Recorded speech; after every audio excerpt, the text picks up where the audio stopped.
Hey guys, it's Leo K. Then do it. This is the Crusade. If your heart is pierced by this weapon, you will fall into a deep sleep. It will not kill you, but you would lose all your powers and would not be able to resurrect until it is removed. I will be too weak. This is not the true death you desire. But Satan will think you dead. Centuries will pass, and his acolytes will start to prepare for his return. At the appropriate time, I will remove the sword.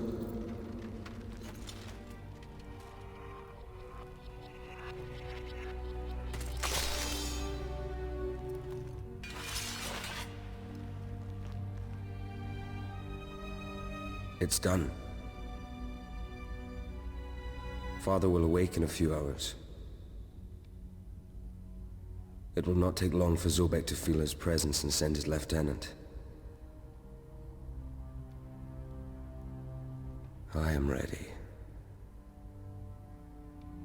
Now it's your turn. Son! You must come with me to the castle now! What is it? The castle senses the danger. It has ordered its servants to put the Void and Chaos relics out of your father's reach. Without those weapons, he will be trapped in the castle forever. You must restore the weapons to where your father can find them. I understand that he must make this journey of redemption of his own free will, but if we don't help him now, he is lost. We are all lost. I understand, Mother. Take me to the castle. So I'm not going to be talking over cutscenes that have dialogue in them, but yeah, this is my playthrough of Castlevania Lords of Shadow 2's Revelations DLC, the DLC that lets you play as Alucard. I'm a big fan of Castlevania. I really love this franchise. I love it in all its forms. I played the original NES game a number of years ago, and then the Netflix anime came out. Obviously, I've played Symphony of the Night. Yeah, I really like these games. I think they're amazing. I love pretty much everything about the series, to be honest. This is Prince of Darkness difficulty, and there's something very helpful about this difficulty. It's that it's only accessible on New Game Plus, and what this necessarily means is that we have enough XP to buy every skill that Alucard has, so we're just going to go ahead and do that. I'm not going to be raising my sword's mastery above level 1, which means I'll be doing the weakest possible damage with all my abilities. I will be using some very cheap moves though, so one thing that you're going to see me do right off the bat is use Ultimate Glacium in order to freeze these enemies. When Alucard is in Ultimate Glacium, he's completely undamageable. Like, you don't have a hitbox when you're spinning around in that blue circle. So that attack is very helpful because it completely freezes enemies, prevents them from moving or doing anything at all. And it also disables your hitbox, which means you cannot be damaged. This lets you dodge a lot of attacks, as it turns out. This is not going to be the most aggressive approach to this DLC. There's a YouTuber called XLH Gladiator who's an absolute maniac at this game. I would recommend watching his stuff if you ever get the chance. But in the meantime, this is kind of my own iteration on it. I wanted to make and showcase a playstyle that kind of every player can use and everybody can copy and everybody can understand. So Alucard has a few powers that differ from Dracula in the base game, and yes, you heard that right, Lords of Shadow 2's base game involves playing as Dracula himself, which is kind of amazing. It's the first time in the Castlevania series that you can really do that, except for maybe, Soma Cruz in his games, but that's not really the same thing. Instead of having, Shadow Dagger and Mist Form, being able to cast bats on enemies, Alucard can turn into bats, he can turn into spectral wolf, and he has timeless vision, which lets him turn back time in certain parts of the castle. So the plot of this DLC is that the corrupted blood inside Castlevania wants to prevent Dracula from ever leaving, and before Dracula wakes up, for various reasons, Alucard needs to retrieve the Void Sword and the Chaos Power so that Dracula in the base game can find them and use them. And as you can see, the Void Sword is being carried by this guy, the Void Jailer. Kind of acts like a normal jailer, except with a few additional attacks. And he's gonna blow this bridge up, but we don't really care because we can turn into a ghostly wolf and just jump over it for free. One thing I'm gonna mention really quick is that during the final boss, there is a certain attack that you cannot dodge the damage from no matter what if you allow him to do it. And because this is a very safe run and very defensive, we are going to let him do that. So we do take 2 HP worth of damage, which is nothing, but still kind of frustrating. So if that's a deal breaker for you and you're like, oh no, it invalidates everything you've done, just go ahead and click away now. Because for the purposes of this playthrough, it doesn't really matter. But every other source of damage we completely avoid. The player I mentioned earlier, XLH Gladiator, he does have a demonstration of how to get through that boss without letting him use that attack a second time. And to do that, you just play extremely aggressively and burst him down as fast as possible. But it's not something that the average player would be able to easily implement into their gameplay, and that's why I'm not going to be using it here. So Spectral Wolf makes you incorporeal. Alucard's body can still be hit, so you don't want to leave it alone for too long. When you release wolf form, Alucard will warp to where the Phantom Wolf ended up. So we use that to get through these spikes. In this area, there is a saw in the ground that's not visible just yet until Alucard actually uses timeless vision on it. And the reason we use this saw is if you notice the 2 shield plates at either end of it, if you slot this shield into each one of them and then trigger the saw with timeless vision, you can slam these shields into the weak wooden doorways to kind of blow them open. So I'm going to be popping open both of these doors one after the other because I need them to be accessible.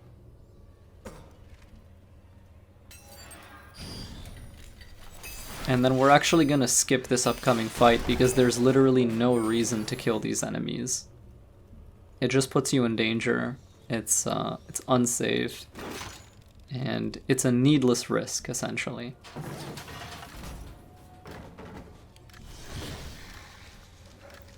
So first things first, I'm leaving my body relatively safe and just wolfing over. And then I'm gonna use bats to warp over here, jump down, and come into this room. This room, the music that plays in the background is actually Vampire Killer from Castlevania 1, if you pay attention.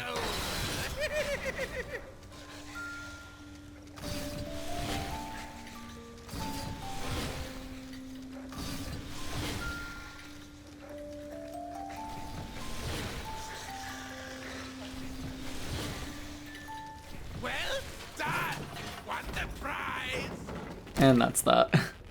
So that's kind of like a fun little nod that I enjoy. I should also say, I can't believe it slipped my mind until now, the Lords of Shadow continuity is an alternate universe. It's kind of like how DMC Devil May Cry is not set in the original Devil May Cry universe. They are different worlds, they are different sagas.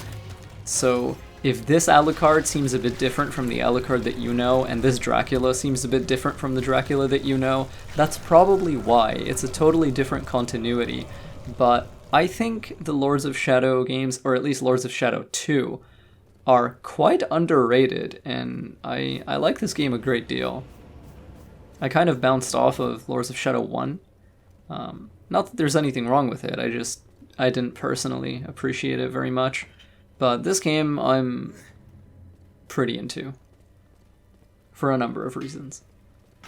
Anyway, so in this room, 3 jailers took 3 keys, and we need these 3 keys in order to progress. So I'm just going to pick up that shield, put it next to the elevator, just to have it ready. And the first place we need to get into is up here. So pop Timeless Vision on that wreckage in order to bring it back. Use Spectral Wolf to jump to the other side, get through here, and we got enemies to kill. So I'm going to use Ultimate Igneous, which is basically like Stinger from the DMC franchise, to just really ruin these guys' day. So even without using any items, Alucard has quite a lot of mana, even on Prince of Darkness, with which to fight these guys. Jailers have armor that usually you would need to break using fire magic. Trying to hit them normally will generally just make your weapon bounce off of them, unless you hit them from behind.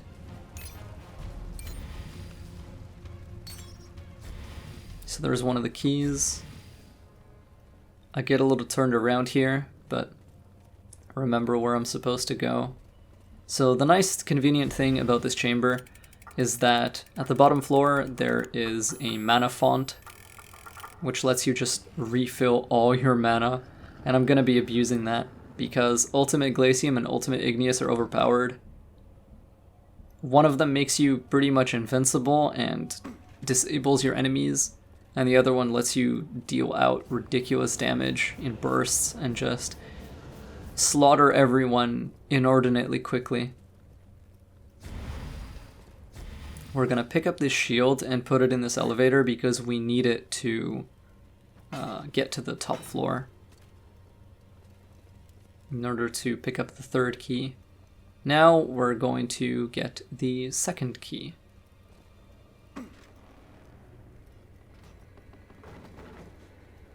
We'll warp to that side with bats after we click this switch. And as you remember, we went through the earlier opening with wolf form. We're gonna do the same thing here. There's another jailer, more minions. Gonna freeze him.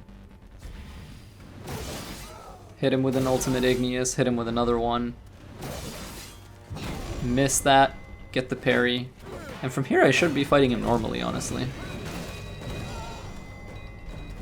They swing twice, so if you mess up the timing on the first parry and just get a regular block, you can just release and hold block again to get the parry on the second one. This is actually something that the final boss shares as well, which is pretty funny. As well as the Void Jailer boss, which we will fight fairly soon. That's the 2nd key of 3 gotten, and we're gonna keep moving. So for these bigger, chunkier enemies that have a lot more HP, it's a lot harder to just, you know, use the Ultimate Glacium, Ultimate Igneous spam, because they just have too much health for you to do that reliably, and one of the consequences of that is that if you spam a little bit too much, then it increases the likelihood that, you know, they just turn around and they hit you. Because you're not actually invincible during Ultimate Igneous, you just move quite fast. But you can be hit out of it if you're foolish and silly. So I restore my mana before holding this key. And you need to hold that button, and while Alucard is still holding it, wolf form into this elevator. Funny enough, there's a no wolves allowed sign, which I think is a cheeky little thing. I appreciate that, kind of makes me laugh. With the shield taken up to the top floor, we can now access the last of the 3 jailers. So, put it on this plate, put Alucard's body on the other plate. That opens that hatch. You can go in with Wolf and fight these guys. So, as with most games, it's advised to kill the additionals first because they're just a nuisance. And I try to optimize damage by piercing multiple enemies in the same Ultimate Igneous. Gonna get the parry. I'm not concerned with wasting mana here because again there's a mana font on the bottom floor and I can just refill it all Lighting your sword on fire using fire mana actually makes all of your attacks deal more damage. I'm picking up a lot of items, but I'm not going to actually be using any of them because they're not necessary. This DLC is generous enough with mana refills and such, and health items are completely irrelevant because we shouldn't be taking any damage.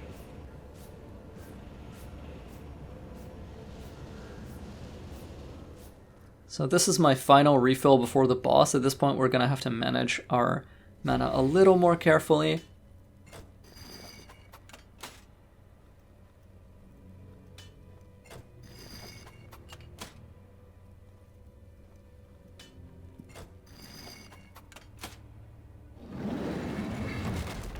Slot all 3 keys in.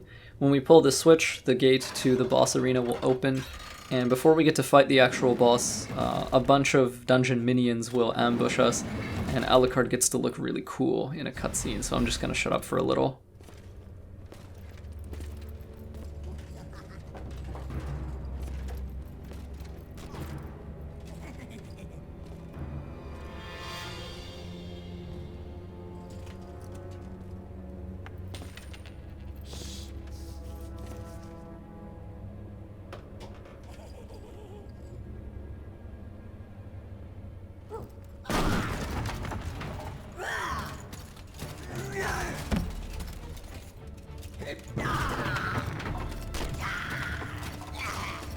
He doesn't even care.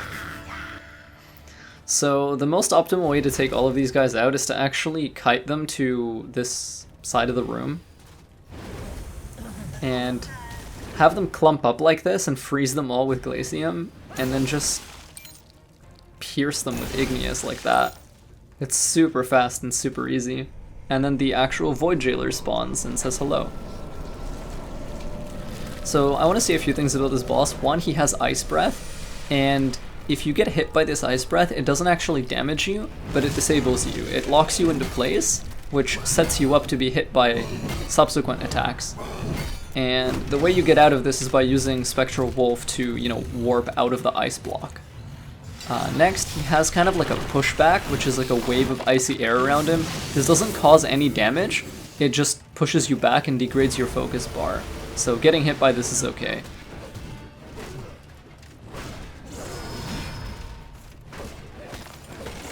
Attacks that have that audio cue and visual cue are unblockable and unparryable, so you must dodge them. And of course, it's recommended that you get every parry you can. One thing that you notice me doing is that whenever I dodge an unblockable, I always go back to his front. And the reason I do that is because if you stay to his side or his rear, he can sometimes attack much quicker than his frontal attacks. His frontal attacks are more telegraphed, and they're easier to react to. What I did there is actually a bad move. Try not to get baited into dodging parryables. Try to parry every blockable attack, because the swings on his blockables are wider than they are vertical. Like, they're more horizontal than they are vertical. So if you get baited into dodging away, you can actually be hit out of your dodge. Like, he can follow and track your dodge, and that's a little annoying, because your dodge does not give you invincibility frames in this game. It's purely a movement technique. It doesn't actually, it doesn't make you invincible. When he's low on health like this, he'll start to, use Ice Breath a lot more. He'll start to throw his little gunpowder ball a lot more. And at this point, I'm just trying to be very, very careful. You cannot actually freeze this guy with Glacium, so I just use it purely for the iframes. And if you kind of saw at the right near the end there, the only reason his attack didn't click me is because I still had iframes from the end of the Glacium. And same thing, at the end, the only reason stepping into the fire didn't damage me is because I didn't actually step into the fire. The ultimate Igneous hitbox is extensive. It extends beyond Alucard's character model and kind of lets me get the final bit of damage.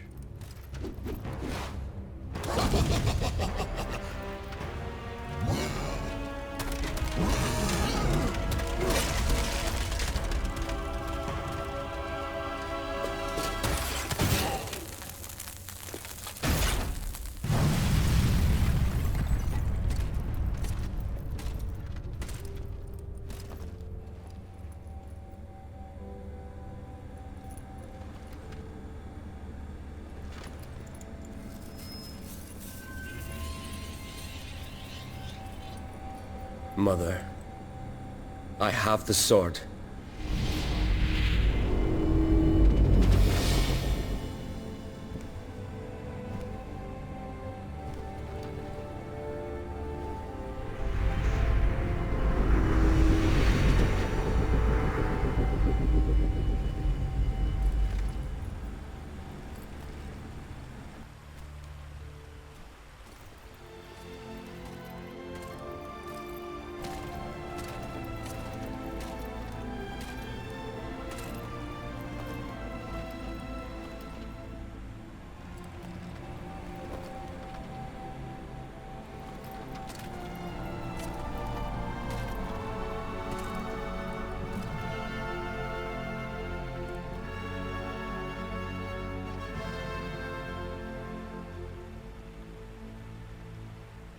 When your father reached the castle after defeating the Forgotten One, he shut himself away in the innermost chamber. He lost his mind in that place. That is where the castle has hidden the Chaos power. That place. I will return, Mother. I promise.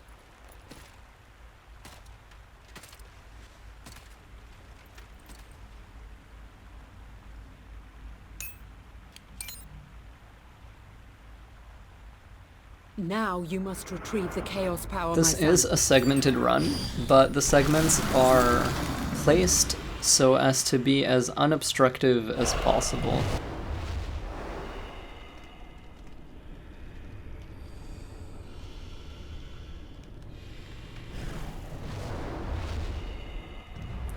So after this boss fight, we're pretty parched, so we're just gonna take a big slurp out of this statue.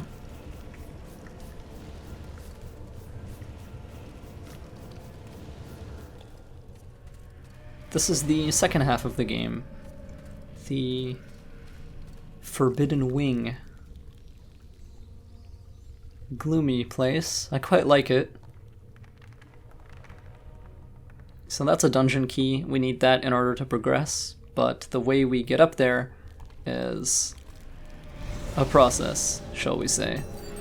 So we use Timeless Vision to restore this platform. And these bookshelves will actually sink into this blood the longer you stand on them, so you must keep moving. The corrupted blood is a theme throughout this part of the castle, and it will constantly possess skeletons and reanimate them. It will act as kind of like lava would act in other games. Basically, corrupted blood is bad mojo, and you want nothing to do with it. And whenever you see blood puddles on the ground, it's wise to try to burst them down, because if you don't, they will just possess another corpse and become another enemy. But if you do manage to destroy the blood before it possesses something, it will tend to just dissipate completely.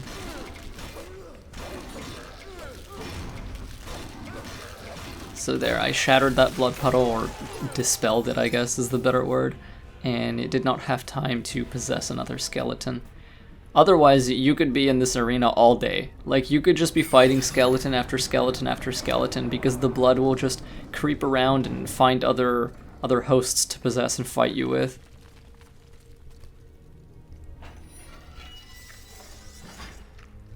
Pulling this hand switch opens this grate, and there are actually two ways to get up there. One is the normal way, which is kind of boring, but effective, and it's to use bat form to fly over to it.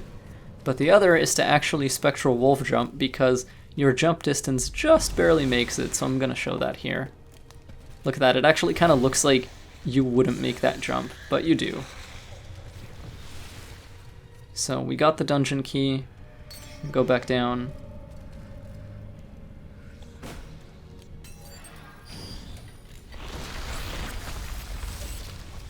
Cross over to the other side.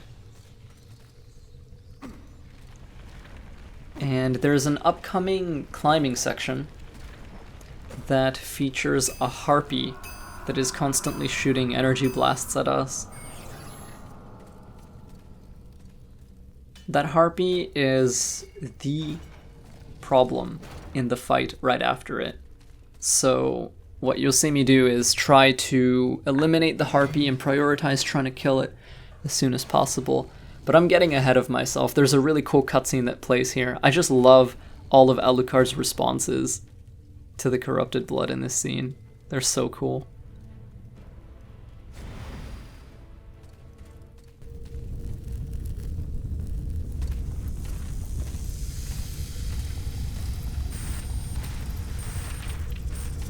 Tell us, Alucard, is this how you want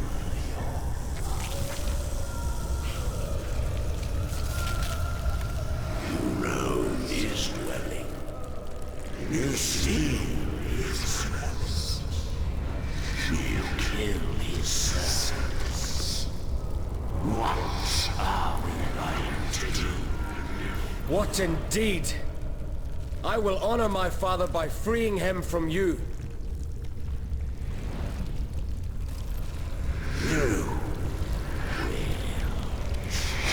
I love that. What indeed? It's just, man, he's cool. Alucard is always cool. It doesn't matter what continuity he's in. Alucard is Alucard. He's fucking badass. So we need to lure and bait the Harpy into blowing up the weak points and the, you know, the coupling that is holding some of the scaffolding to this wall in order to advance. And we have to do this pretty fast because if you pay attention to the bottom of the screen, the corrupted blood actually is rising. And if you touch it, you die immediately. So I'm constantly looking around for this Harpy because by being an airborne opponent, she is extremely frustrating to deal with. And as a result, I want to take her out first because these Dishonored vampires, the other enemies, they're not really much of an issue. You know, they're grounded, you can run away from them, you can dodge around them, you can freeze them, it's whatever. Another Harpy spawns, so I'm gonna do my best to AoE as many of these guys as possible. Like, you really have a lot of mana to do this kind of stuff with. This game doesn't really... It doesn't really care so much about, you know, keeping you starved of mana, at least in the Alucard DLC. The main game is significantly longer, so you definitely have to be more frugal at times. I don't know if I'll be doing any of the main game. I have a few ideas for stuff that I want to do in it, because I want to show off some of Dracula, because I think Gabriel Belmont is a very cool character, and his descent into darkness is quite tragic and edgy and angsty and wonderful, you know, as my kind of protagonist. So yeah, maybe we'll do some stuff with him as well, but for now, I'm just enjoying myself doing this and hanging out with you guys and talking over it. Honestly, like, pretty much the biggest reason why I'm doing anything with this game for this channel at all is simply because I love it so much. And I know that's a weird thing. I know that, like, this is one of the most panned Castlevania games in the world, but I don't really care. I'm a big fan. I love it. I love all Castlevania games.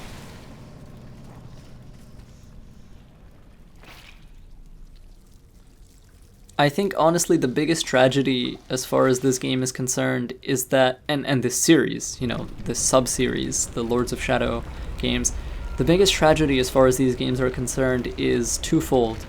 One, that Castlevania never had, quote-unquote, a return to form the way, say, Resident Evil had. So, like, I love Resident Evil 6 and its wacky, over-the-top, non-Resident Evil-y hijinks, but I love it in part because Resident Evil, you know, came back. Like, it became Resident Evil through and through again with RE7 and even more recently with RE2, which are both, you know, quote-unquote core Resident Evil experiences.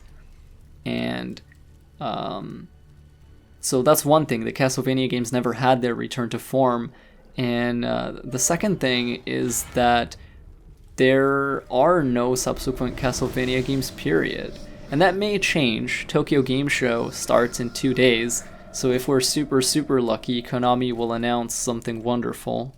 regarding this franchise, but it feels a little bit too optimistic to hope for that. I messed up my movement and my pathing during this timed puzzle, so I just decided to wait here and reset the situation so that I could, do it right. You need to timeless vision this claw, pull it down, and then just make your way to the gate that it opens on the other side of this area. Going back for a second to games that, never really had a return to form, I can say that for Assassin's Creed as well. Like, I think Assassin's Creed Odyssey, I would like it a lot more and respect it a lot more if it didn't represent, oh, this is just what AC is now, right? Like, with Resident Evil 6, like, that was never the case, The game came out and it's like, oh, yeah, it gets to be its wacky, goofy, ridiculous, non-Resident Evil self, as a lot of fans would say, because RE7 was a return to form, and because RE2 was a return to form. Like, we can love and appreciate RE6 for the crazy shit that it is because we're not losing anything because of it. Like, it doesn't represent this total loss of what we love about the franchise, right? And I guess if you look at Bloodstained Ritual of the Night, which is apparently pretty good. I haven't played it myself, so hopefully I'm not just speaking a bunch of baloney here. But that kind of represents a pretty good return to Igavanias as well. So if you extrapolate a little, you can kind of, look at that in a positive light too. I guess what I'm saying is, I can't keep Assassin's Creed out of my mouth for even one goddamn video. And I hope that we see a return to form for Assassin's Creed as well.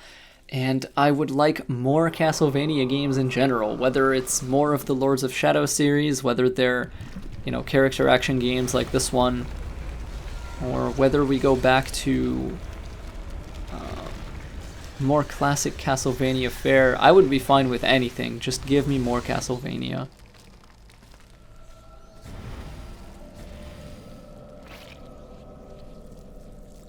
This is just a bunch of puzzle solving, basically. It involves raising and lowering the blood level so that you can traverse this environment.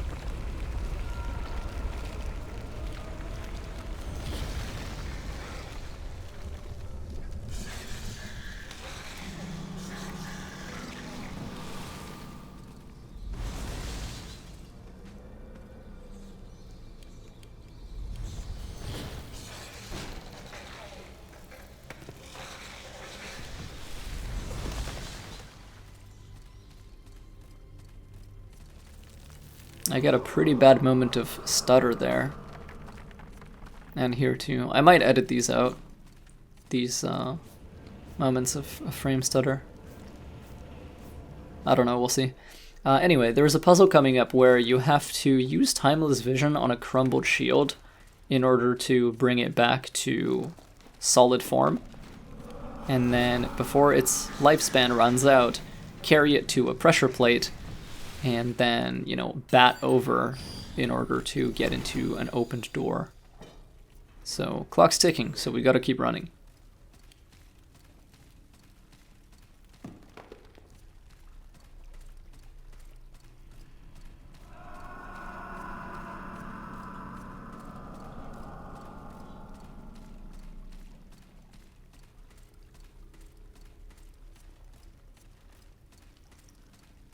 There's the pressure plate. As soon as you put the shield down, dash away because of that. You don't want to get hit by that. That actually hurts really bad. For this upcoming fight, I reset checkpoint here, which I've cut out, because if you reset checkpoint, Alucard and the enemies both spawn at the exact same time, and you're at a better distance from them and in a better position to just completely mess up their day. So that's the most consistent and brain dead and easiest way to deal with these guys. They're a Brotherhood of Light Soldiers, which are actually some of my favorite enemies to fight in the game because they're so basic and they spit lines at you like "die, devil" and stuff like that. And I don't know, they're just fun to beat up on. Like, I'm a godly vampire. What are you puny humans gonna do to me? It's great.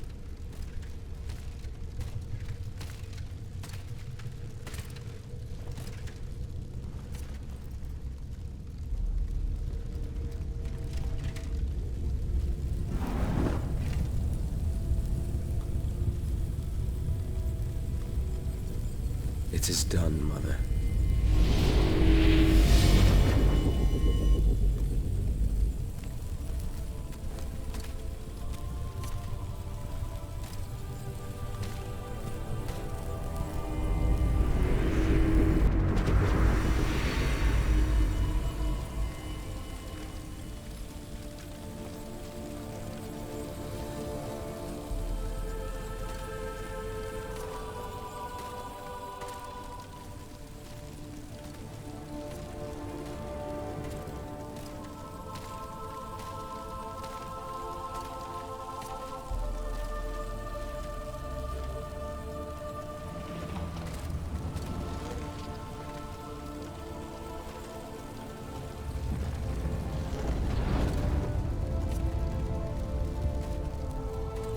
There's not much left to do at this point than to just go ahead and talk to Marie to trigger the last part of the game, which does not allow you to explore any more of Castlevania. Once you talk to her, you basically go to the final boss area and there's no way back. You can New Game Plus after that, and you will return to this wing of the castle once you do defeat him, but beyond that, once you go in there, you have to fight him and you have to kill him, and you can't go back until that's done. So we're just going to go ahead, we're going to talk to her, and once the cutscene is done, I'll talk about the final boss, Zobek's Lieutenant, a little bit more. It is time. Father will soon be awake. Now I must return to the city and defend him from his enemies.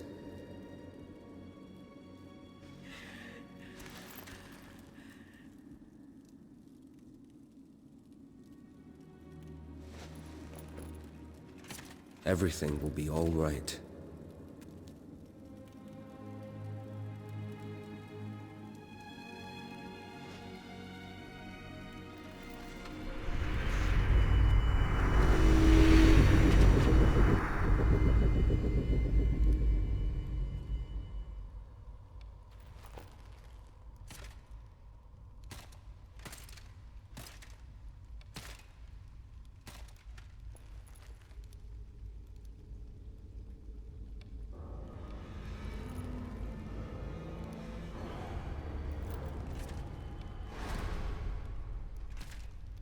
He is coming.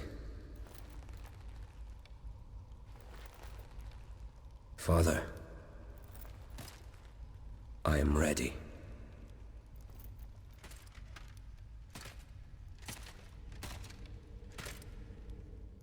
Okay, so Zobek's Lieutenant, as I said at the beginning of this playthrough, he has an attack where he plunges his sword into the ground and he says, you're not worth dirtying my blade with blood, and the ground becomes, consecrated against Alucard, basically. And it kind of like, it's an AoE burn, kind of. It slowly damage over times your health bar. And the first time this happens, you get invulnerability throughout the cutscene, and it lets you, warp up to those perches that you see on the chains up there. But if he does it a second time, you're guaranteed to take damage. There's nothing you can do about it. Well. So it was your presence we felt. We thought it was your father. My master is going to be so disappointed.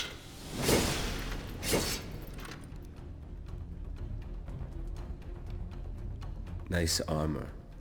Other than that, Zobek's Lieutenant is a deceptively easy fight. This attack is parryable. You can parry his first swing or his second swing, and you get a free chunk of health. After this, I like to Ultimate Igneous him.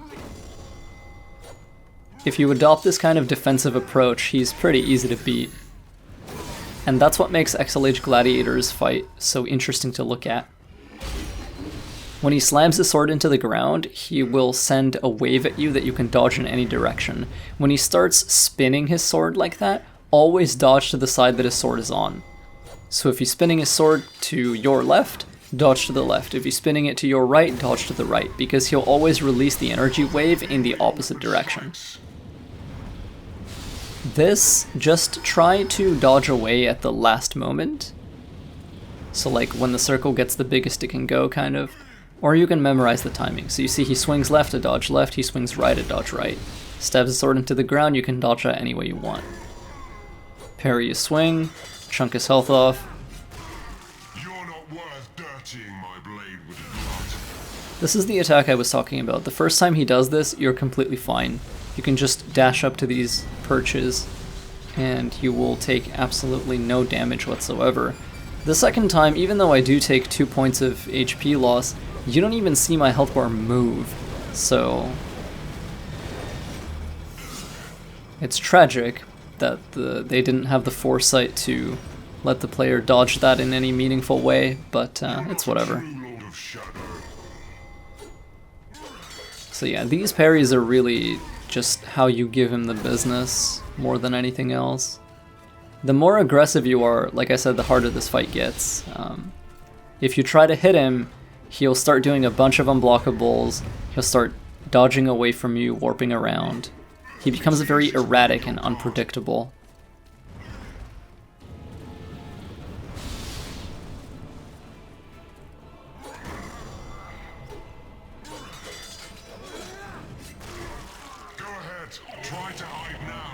You can dodge this attack in 2 ways. You can Glacium through it, or you can just Spectral Wolf through it and then move your body before it reaches you.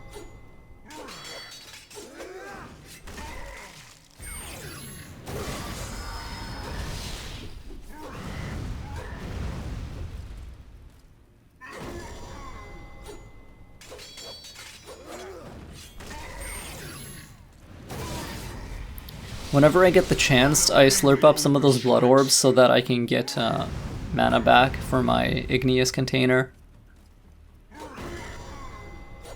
And anytime I get a parry on him when my focus bar is full, you can slurp up some mana pretty easily.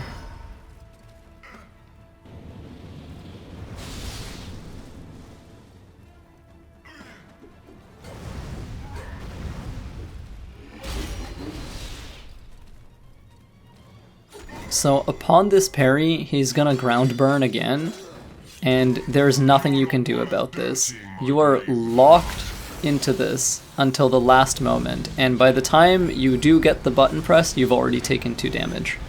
So it is possible to avoid this by being hyper aggressive and bursting him down really, really quickly, but that's something that not a lot of players will be able to replicate without practicing forever and ever. And this is still the absolute safest way to beat him if you just want to get your Prince of Darkness win.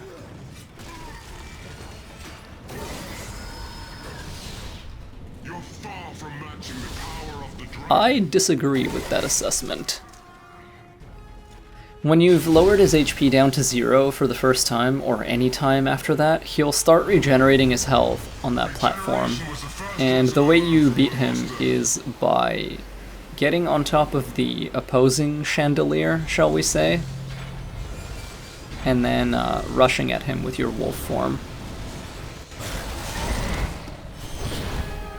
So that's been the Alucard DLC, Revelations, from Lords of Shadow 2, on Prince of Darkness difficulty.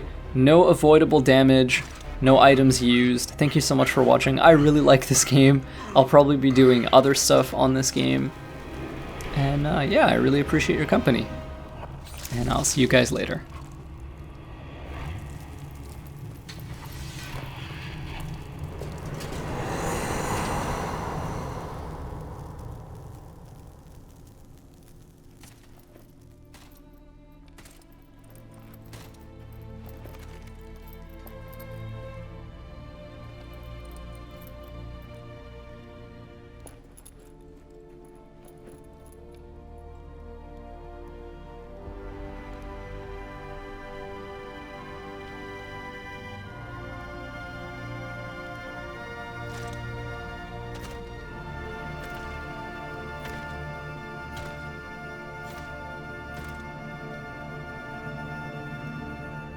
Lord Zobek, we found him.